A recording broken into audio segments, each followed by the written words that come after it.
صلى الله عليه وسلم من أحيا سنتي فقد أحبني ومن أحبني كان معي في الجنة رواه الترمذي. அளவற்ற அருளாளனும் நிகரற்ற அன்புடையோனுமாகிய அல்லாஹ்வின் திருப்பெயரால் ஆரம்பிக்கிறேன்.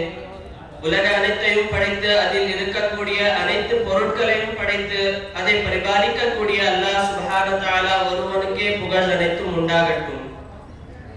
சாந்தியும் சமாதானமும் எம்பெருமானார் ஹஜ்ரத் முஹம்மது ஸல்லல்லாஹு அலைஹி வஸல்லம் அவர்களின் மீதும் அவர்களின் குடும்பத்தாரின் மீதும் அவர்களின் அடிச்சுவட்டை சிறிது மாற்றம் இல்லாமல் அப்படியே பின்பற்றி வாழ்ந்த சத்திய சஹாபாக்கள் மீதும் தாபஈன் தபே நாதாக்கள் சுஹதாக்கள் மீதும் மேலும் குறிப்பாக இங்கு அமர்ந்து கொண்டிருக்கிற நம் அனைவரின் மீதும் அல்லாஹ்வின் சாந்தியும் சமாதானமும் என்றென்றும் நிலவட்டுமாக.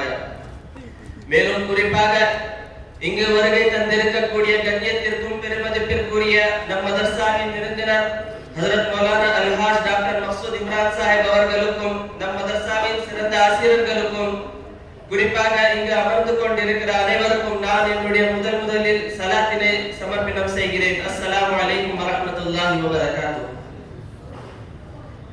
அன்புள்ள சகோதரர்களே, எவரை படிக்காவிட்டால் இந்த உலகத்தை படித்திருக்க மாட்டேன் என்பதாக அல்லாஹ் கூறினானோ, எவரை படிக்காவிட்டால் 7 வானம் 7 பூமி இல்லையோ, எவர் இல்லாமல் சூரியனும் சந்திரனும் இல்லையோ, எவர் இல்லாமல் இந்த உலகில் எந்த முஸ்லிமும் இல்லையோ, எவர் இல்லாமல் 1,24,000 நபிமார்கள் சஹாபாக்கள் தாபீன்கள் தபே தாபீன்கள் நாதாக்கள் சுஹதாக்கள் உலமாக்கள் இல்லையோ, எவர் இல்லாமல் இந்த உலகில் எந்த முஸ்லிமும் இல்லையோ, எவருடைய உம்மத்தினராக நாம் படைக்கப்பட வேண்டும் என்பதாக 1,24,000 நபிமார்கள் அல்லாஹ்விடத்தில் துஆ செய்தார்களோ, இன்னும் சொல்ல போனால் எவர் இல்லாமல் இந்த உலகில் எதுவுமே இல்லையோ அவர்தான் மதீனாவுடைய கிரீடம், ஈருல தலைவர், இறுதி நபி, இறுதி தூதர் நம்முடைய நபி முஹம்மது ஸல்லல்லாஹு அலைஹி வஸல்லம்.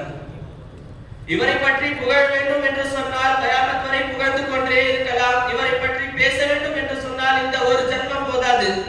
இவரை பற்றி சிந்திக்க வேண்டும் என்று சொன்னால் இந்த ஒரு யுகம் போதாது. இவரை பற்றி பேச வேண்டும் என்று சொன்னால் பேசலாம் பேசிக்கொண்டே இருக்கலாம். எதுவரை பேசலாம்? நம் உடலில் கடைசி மூச்சுள்ள வரை இவரை பற்றி பேசிக்கொண்டே இருக்கலாம்.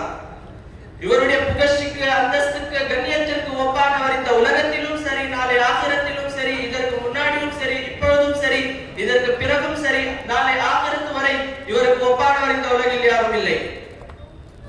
அன்பான சகோதரர்களே, ஹஜ்ரத் அலி ரலியல்லாஹு அன்ஹு கூறினார்கள், நபி ஸல்லல்லாஹு அலைஹி வஸல்லம் அவர்களை போன்ற ஒரு அழகான மனிதன் இந்த உலகில் இதற்கு முன்னாடியும் யாரும் இல்லை, இதற்கு பிறகு கயாமத் வரை யாரும் வரப்போவதும் இல்லை.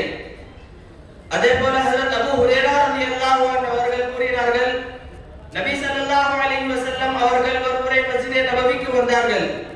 அப்பொழுது நபி அவர்கள் சிவப்பு நிறம் ஆடையை அணிந்திருந்தார்கள். யமன் நாட்டில் இருந்து வந்திருந்தது.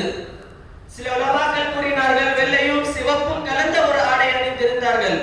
அந்த நேரத்தில் ஹஜ்ரத் அபூ ஹுரைரா ரலியல்லாஹு அன்ஹு அவர்கள் கூறினார்கள், அந்த நாள் பிறை 14 நிலவு நாளானது. நான் நிலாவையும் பார்த்தேன், ஒரு பக்கம் நபி ஸல்லல்லாஹு அலைஹி வஸல்லம் அவர்களுடைய முகத்தையும் பார்த்தேன்.